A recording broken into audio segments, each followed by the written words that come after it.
të formohet të cilët dhe merret alianca përshtyptare, edhe a keni ende komunikim me zotin Erdogan? Pra e dini që ne tash jemi duke punuar, momentalisht jemi duke punuar në aspektin administrativ, jemi duke rregulluar statusin e partisë. Një nga antarët që punojnë, 5 jemi aty jam edhe unë, duke analizuar procedurën, organogramin dhe strukturën partijake si do t'jetë.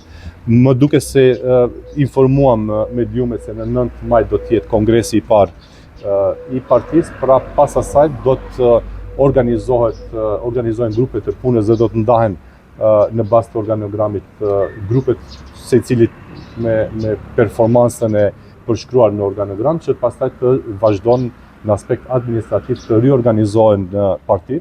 E dini që janë 4 parti në koalicion, tani ma 5 me vetëvendosjen, pra të gjitha këto në aspekt të organogramit që tash jemi duke definuar, do të riorganizohen.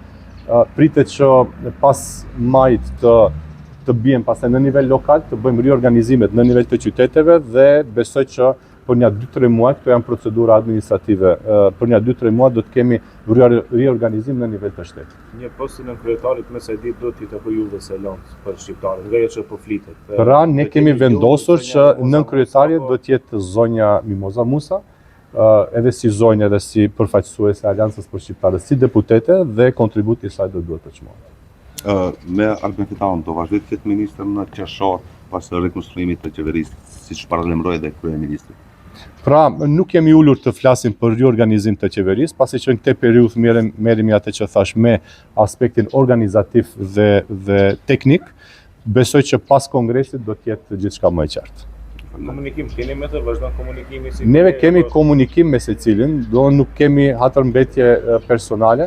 E dinin, është e bukura kur merresh me politikë, është kur din ta ndajsh politikën nga procese tjera.